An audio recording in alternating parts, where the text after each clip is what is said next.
ಬಾಂಗ್ಲಾದೇಶದಲ್ಲಿ ಭಾರೀ ಸಂಘರ್ಷ ಹಿಂಸಾಚಾರ ನಡೀತಾ ಇದೆ. ದೇಶವನ್ನ ತೊರೆದ ಪ್ರಧಾನಿ ಶೇಖ್ ಹಸೀನಾ, ಪ್ರಧಾನಿ ಹುದ್ದೆಗೆ ರಾಜೀನಾಮೆಯನ್ನ ನೀಡಿದ ಶೇಖ್ ಹಸೀನಾ ಮೀಸಲಾತಿ ವಿಚಾರದಲ್ಲಿ ಶುರುವಾಗಿರುವಂತಹ ಈ ಒಂದು ಸಂಘರ್ಷ, ವಿದ್ಯಾರ್ಥಿಗಳ ಸಿಟ್ಟು, ಸ್ವಾತಂತ್ರ್ಯ ಹೋರಾಟಗಾರರ ಕುಟುಂಬಗಳಿಗೆ ಮೀಸಲಾತಿಯನ್ನ ಕೊಟ್ಟಿದ್ಯಾಕೆ, ಅದನ್ನ ತೆಗಿಬೇಕು ಅನ್ನುವಂಥದ್ದು ಹೋರಾಟದ ಪ್ರಮುಖವಾಗಿರುವಂತಹ ಅಂಶ. ಇದನ್ನ ವಿರೋಧಿಸಿದ್ದಾರೆ ವಿದ್ಯಾರ್ಥಿಗಳು. ಹಿಂಸಾಚಾರ ಭುಗಿಲೇಳ್ತಾ ಇದೆ. ಶೇಖ್ ಹಸೀನಾ ರಾಜೀನಾಮೆಗೆ ಆಗ್ರಹಿಸಿದ್ದಾರೆ ವಿದ್ಯಾರ್ಥಿಗಳು. ಸದ್ಯಕ್ಕೆ ಈಗ ಸೇನೆಯ ವಶದಲ್ಲಿರುವಂತಹ ಬಾಂಗ್ಲಾದೇಶದ ಆಡಳಿತ ಶೇಖ್ ಹಸೀನಾ ನಿವಾಸಕ್ಕೆ ಪ್ರತಿಭಟನಾಕಾರರು ನುಗ್ಗಿದ್ದಾರೆ. ಈ ಹಿಂದೆ ಪಾಕಿಸ್ತಾನ ಹಾಗೆ ಬಾಂಗ್ಲಾದೇಶ ಡಿವೈಡ್ ಆಗುವಂತಹ ಸಂದರ್ಭದಲ್ಲಿ ಯಾವ ರೀತಿಯಾಗಿ ಹೋರಾಟವನ್ನು ನಡೆಸಿದ್ದಾರೆ ಸ್ವಾತಂತ್ರ್ಯ ಹೋರಾಟಗಾರರು, ಆ ವಿಚಾರಕ್ಕೆ ಸಂಬಂಧಪಟ್ಟಂತೆ ಆ ಸ್ವಾತಂತ್ರ್ಯ ಹೋರಾಟಗಾರರ ಕುಟುಂಬಗಳಿಗೆ ಕೊಟ್ಟಿರುವಂತಹ ಮೀಸಲಾತಿಯನ್ನ ತೆಗಿಬೇಕು, ಮೂರನೇ ತಲೆಮಾರಿದು, ಆ ಮೀಸಲಾತಿಯನ್ನ ಹೋಗ್ಲಾಡಿಸಬೇಕು, ಅವರಿಗೆ ಕೊಡಬೇಕು ಎನ್ನುವಂಥದ್ದು ಈಗ ಹೋರಾಟಗಾರರ ಪ್ರಮುಖ ಅಂಶ. ಸದ್ಯ ಬಗ್ಗೆ ಡೀಟೇಲ್ಸ್ ಅನ್ನು ಕೊಡ್ತಾರೆ ನಮ್ಮ ದೆಹಲಿ ಪ್ರತಿನಿಧಿ ನಟೇಶ್, ಫೋನ್ ಸಂಪರ್ಕದಲ್ಲಿ ಜಾಯ್ನ್ ಆಗಿದ್ದಾರೆ. ನಟೇಶ್, ಸದ್ಯ ಏನಾಗ್ತಾ ಇದೆ ಬಾಂಗ್ಲಾದೇಶದಲ್ಲಿ? ರಾಜೀನಾಮೆಗೆ ಒತ್ತಡ ಕೂಡ ಕೇಳಿ ಬರ್ತಾ ಇದೆ. ಸದ್ಯ ಈಗ ಬಾಂಗ್ಲಾದೇಶದ ಪರಿಸ್ಥಿತಿ ಯಾವ ರೀತಿಯಾಗಿದೆ? ನಿಕೇಶ್, ಬಾಂಗ್ಲಾದಲ್ಲಿ ಈಗ ಮೀಸಲಾತಿಯ ವಿಚಾರವಾಗಿ, ಅದರಲ್ಲೂ ಸ್ವತಂತ್ರ ಹೋರಾಟಗಾರರ ಮೀಸಲಾತಿಯ ವಿಚಾರದಲ್ಲಿ ಕಳೆದ ಹಲವು ವರ್ಷಗಳಿಂದ ಸಂಘರ್ಷಗಳು ಕೂಡ ಆಗ್ತಾನೆ ಇರ್ತಕ್ಕಂಥದ್ದು. ಅಂದ್ರೆ ಇದೀಗ ದೊಡ್ಡ ಮಟ್ಟದಲ್ಲಿ ಕಳೆದ ಒಂದು ವರ್ಷದಿಂದ ದೊಡ್ಡ ಮಟ್ಟದಲ್ಲಿ ಸಂಘರ್ಷ ಎದುರಾಗಿರುವಂತದ್ದು. ಈಗಾಗಲೇ ಹಿಂಸಾಚಾರ ಹೆಚ್ಚಾಗ್ತಾ ಇದ್ದಂತೆ ಅಲ್ಲಿನ ಬಾಂಗ್ಲಾದೇಶದ ಪ್ರಧಾನಿಯಾಗಿದ್ದಂತಹ ಶೇಖ್ ಹಸೀನಾ ಅವರು ರಾಜೀನಾಮೆ ಕೊಟ್ಟಿರ್ತಕ್ಕಂಥದ್ದು. ಇದೀಗ ಬಾಂಗ್ಲಾದೇಶದಲ್ಲಿ ದೊಡ್ಡ ಮಟ್ಟದ ರಾಜಕೀಯದ ಬದಲಾವಣೆ ಆಗ್ತಾ ಇದೆ ಅಂತಾನೆ ಹೇಳ್ಬೋದು. ಯಾಕಂದ್ರೆ ಸಂಪೂರ್ಣವಾಗಿ ಇಡೀ ಬಾಂಗ್ಲಾದೇಶದಲ್ಲಿ ಹಿಂಸಾಚಾರ ಒಂದು ದೊಡ್ಡ ಮಟ್ಟದಲ್ಲಿ ಆಗ್ತಾ ಇರ್ತಕ್ಕಂಥದ್ದು. ಯಾವುದೇ ಕಾರಣಕ್ಕೂ ಕೂಡ ಈ ಒಂದು ಮೀಸಲಾತಿಯ ಹೋರಾಟದಲ್ಲಿ ತಮ್ಮ ಹೋರಾಟವನ್ನ ಯಾವುದೇ ಕಾರಣಕ್ಕೂ ನಿಲ್ಲಿಸೋದಿಲ್ಲ ಅನ್ನುವಂತಹ ಸ್ಪಷ್ಟತೆಯನ್ನ ಅಲ್ಲಿನ ಜನತೆ ಕೂಡ ಕೊಡ್ತಾ ಇರ್ತಕ್ಕಂಥದ್ದು. ಅಂದ್ರೆ ದೇಶದ ಪ್ರಧಾನಿಯ ವಿರುದ್ಧ ಹಾಗೂ ಸರ್ಕಾರದ ವಿರುದ್ಧ ಜನ ಮುಗಿಬಿದ್ದಿರ್ತಕ್ಕಂಥದ್ದು. ಇದೀಗ ಹಿಂಸಾಚಾರ ಏನಿದೆ ಬಾಂಗ್ಲಾದೇಶದಲ್ಲಿ, ಹಿಂಸಾಚಾರ ಪ್ರತಿರೂಪವನ್ನ ಪಡೆದುಕೊಳ್ತಾ ಇದೆ. ದೊಡ್ಡ ಮಟ್ಟದ ಹಿಂಸಾಚಾರ ಆಗ್ತಾ ಇದೆ. ದೇಶದಲ್ಲಿ ಭದ್ರತಾ ವ್ಯವಸ್ಥೆ ಕೂಡ ಒಂದು ನಿಟ್ಟಿನಲ್ಲಿ ತನ್ನ ಅಸ್ತಿತ್ವವನ್ನ ಕಳೆದುಕೊಳ್ತಾ ಇದೆ. ಹೀಗಾಗಿ ಈ ಬಾಂಗ್ಲಾದೇಶದ ಪ್ರಧಾನಿ ಏನಿದ್ದಾರೆ ಶೇಖ್ ಹಸೀನಾ ಅವರು ಈಗ ರಾಜೀನಾಮೆಯನ್ನ ಕೊಡುವ ಮೂಲಕ ತನ್ನ ಆಡಳಿತದಲ್ಲಿ ವೈಫಲ್ಯತೆ ಕಂಡು ಬಂದಿದೆ ಎನ್ನುವಂತಹ ನಿಟ್ಟಿನಲ್ಲಿ ಇದೀಗ ರಾಜೀನಾಮೆಯನ್ನ ಕೊಟ್ಟಿರುವಂತದ್ದು. ಆದ್ರೆ ಇದೀಗ ಮತ್ತೆ ಹಿಂಸಾಚಾರದ ವಿಚಾರಕ್ಕೆ ಬಂದ್ರೆ ಅವರ ರಾಜೀನಾಮೆಯಲ್ಲೂ ಕೂಡ ಹಿಂಸಾಚಾರ ಮತ್ತಷ್ಟು ಹೆಚ್ಚಾಗ್ತಾ ಇದೆ. ಹಾಗಾಗಿ ಅಲ್ಲಿಯ ವಾತಾವರಣ ಈಗ ಪ್ರಕ್ಷುಬ್ಧತೆಯನ್ನ ಪಡೆದುಕೊಳ್ಳಿದೆ ಅಂತಾನೆ ಹೇಳ್ಬೋದು.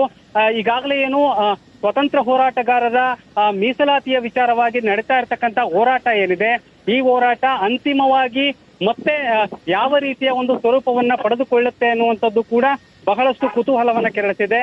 ಸದ್ಯಕ್ಕೆ ಬಾಂಗ್ಲಾದೇಶದ ಪ್ರಧಾನಿ ಶೇಖ್ ಹಸೀನಾ ರಾಜೀನಾಮೆಯ ನಂತರದಲ್ಲಿ ಮತ್ತೆ ಭಾರತಕ್ಕೆ ಬರ್ತಾರೆ ಅನ್ನುವಂಥದ್ದು ಕೂಡ ಮಾಹಿತಿ ಸಿಗ್ತಾ ಇರ್ತಕ್ಕಂಥದ್ದು. ಯಾಕಂದ್ರೆ ಈಗಾಗಲೇ ಕಳೆದ ಈ ಹಿಂದೆ ಕೂಡ ಭಾರತದಲ್ಲೇ ಭಾರತದಲ್ಲಿದ್ರು, ಇದೀಗ ಮತ್ತೆ ಭಾರತಕ್ಕೆ ಬರುವಂತಹ ಕೆಲಸವನ್ನ ಕೂಡ ಮಾಡ್ತಾ ಇದ್ದಾರೆ ಎನ್ನುವಂಥದ್ದು. ಅಂದ್ರೆ ಭಾರತ ಎಲ್ಲದಕ್ಕೂ ಕೂಡ ಸೇಫ್ ಪ್ಲೇಸ್ ಎನ್ನುವಂಥದ್ದು ಕೂಡ ಅಲ್ಲಿನ ಜನರಿಗೆ ಗೊತ್ತಿರ್ತಕ್ಕಂಥದ್ದು. ಹಾಗಾಗಿ ಭಾರತಕ್ಕೆ ಮತ್ತೆ ಬರ್ತಾ ಇದ್ದಾರೆ ಎನ್ನುವಂತಹ ಮಾಹಿತಿ ಕೂಡ ಸಿಗ್ತಾ ಇದೆ.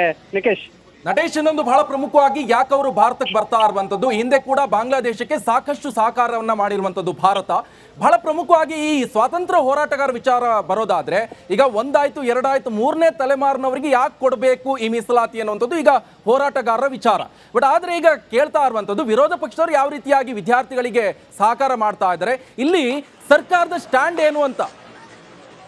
ಇಲ್ಲಿ ಬಹಳ ಪ್ರಮುಖವಾಗಿ ಭಾರತಕ್ಕೆ ಯಾಕೆ ಬರ್ತಾರೆ ಎನ್ನುವಂತಹ ಪ್ರಮುಖ ವಿಚಾರ ಈಗ ಚರ್ಚೆ ಆಗ್ತಾ ಇರ್ತಕ್ಕಂಥದ್ದು. ಅಂದ್ರೆ ಶೇಖ್ ಹಸೀನಾ ಅವರ ತಂದೆಯನ್ನು ಕೂಡ ಹತ್ಯೆ ಮಾಡಿರ್ತಾರೆ.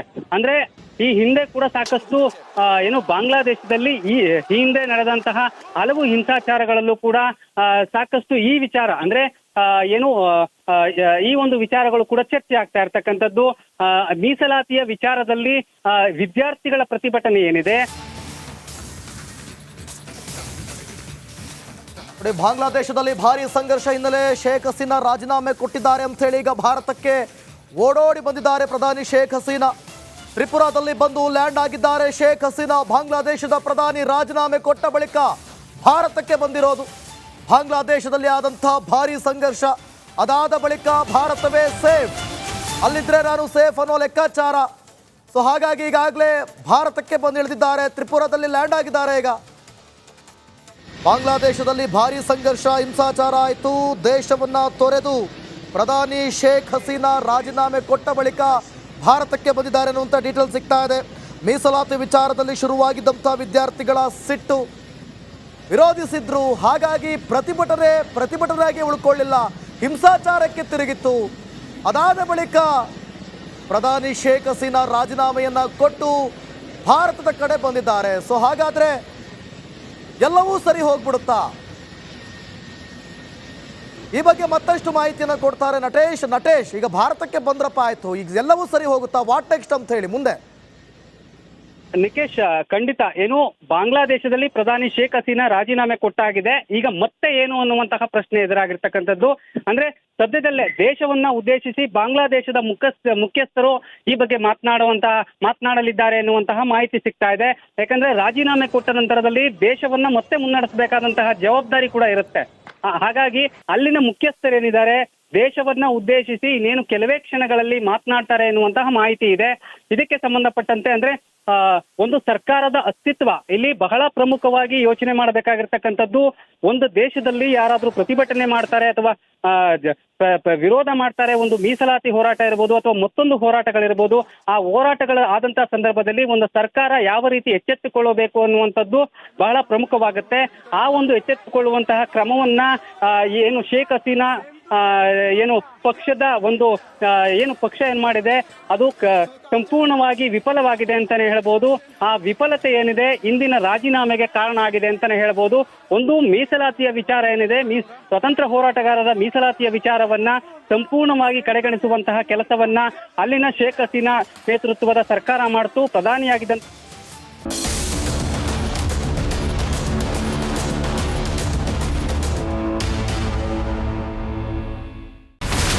ಇಲ್ಲಿರುವಂತ ಈ ಒಂದು ಗುಡ್ಡ ಕುಸಿದ ಪರಿಣಾಮ ಯಾವ ರೀತಿಯಾಗಿತ್ತು ಅಂತಂದ್ರೆ ಗಂಗಾವಳಿ ನದಿ ಪಕ್ಕದಲ್ಲಿರುವಂತಹ ಉಳುವರ್ ಎನ್ನುವ ಗ್ರಾಮ ಸಂಪೂರ್ಣವಾಗಿ ಇವತ್ತು ನಾಶ ಆಗಿದೆ. ಮನೆ ಮಠ ಏನಿಲ್ಲ, ಎಲ್ಲ ಹೋಗ್ಬಿಟ್ಟಿದೆ. ಇವತ್ತು ರಿಪಬ್ಲಿಕ್ ಕನ್ನಡ ಮಾಡಿದಂತಹ ಒಂದು ವರದಿಯಿಂದಾಗಿ ಎಚ್ಚೆತ್ತುಕೊಳ್ಳುವಂತ ಕೆಲಸ ಸರ್ಕಾರ ಮಾಡಿದೆ, ಸಚಿವರು ಕೂಡ ಮಾಡಿದ್ದಾರೆ. 2 ಗಂಟೆಗೆ ಸುದ್ದಿ ಮೂಡಿಸಿದ್ದು 6 ಗಂಟೆಗೆ ಎಲ್ಲ ಸಚಿವರು ಮಿನಿಸ್ಟರ್ ಎಲ್ಲ ಬಂದು ಇಲ್ಲಿ ನೋಡೋಗಿದ್ದಾರೆ. ಎಲ್ಲಾ ಜನರಿಗೂ 1,20,000 ಮತ್ತೆ ಅವರಿಗೆ ಮನೆಗೆ 5 ಲಕ್ಷ. ಈ ಸುದ್ದಿಯನ್ನ ಎಲ್ಲ ಒಂದು ಅಧಿಕಾರಿಗಳಿಗೆ ಮೂಡಿಸಿದ್ದಕ್ಕಾಗಿ ರಿಪಬ್ಲಿಕ್ ಕನ್ನಡ ಟಿವಿಗೆ ಧನ್ಯವಾದ ಹೇಳಿ ಇಷ್ಟಪಡ್ತೇವೆ. ಮನೆನೂ ಕೊಡ್ತೇವೆ, ಮಕ್ಕಳ ಶಿಕ್ಷಣಕ್ಕೆ ತೊಂದರೆ ಆಗದೆ ಇದ್ದಂಗೆ ಹೆಲ್ಪ್ ಮಾಡ್ತೇವೆ. 1,20,000 ಮನೆ ಯಾರ್ದ್ರ ಡ್ಯಾಮೇಜ್ ಆಗಿದೆ ಅದನ್ನ ಕೊಡ್ತೀವಿ ಅಂತ ಒಪ್ಕೊಂಡಿದ್ದಾರೆ. ನಮ್ಮ ಕಷ್ಟಕ್ಕೆ ನೀವು ರಿಪಬ್ಲಿಕ್ ಕನ್ನಡದವರಾದಂತ ನೀವು ನೆರವಾಗಿರ್ತ ನಾವು ನಂಬಿದ್ದೀವಿ. ಅವರಿಗೆ ಸೂರನ್ನ ಕಲ್ಪಿಸಿಕೊಡೋವರೆಗೂ ಕೂಡ ರಿಪಬ್ಲಿಕ್ ಕನ್ನಡ ಅವರಿಗೆ ಧ್ವನಿಯಾಗಿ ನಿಲ್ಲುವಂತ ಕೆಲಸವನ್ನ ಮಾಡ್ತಾರೆ.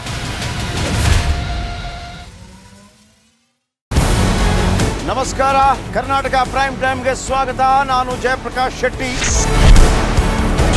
ಇಡೀ ಕರ್ನಾಡು ಇವತ್ತು ರೆಬೆಲ್ ಆಗಿ ನಿಂತಿದೆ. ಈ ಹಗರಣಗಳನ್ನು ಸದನದಲ್ಲಿ ಪ್ರಸ್ತಾಪ ಮಾಡಲು ಕೂಡ ಕಾಂಗ್ರೆಸ್ ಹಿಂದೇಟು ಹಾಕಿದ್ದೇಕೆ?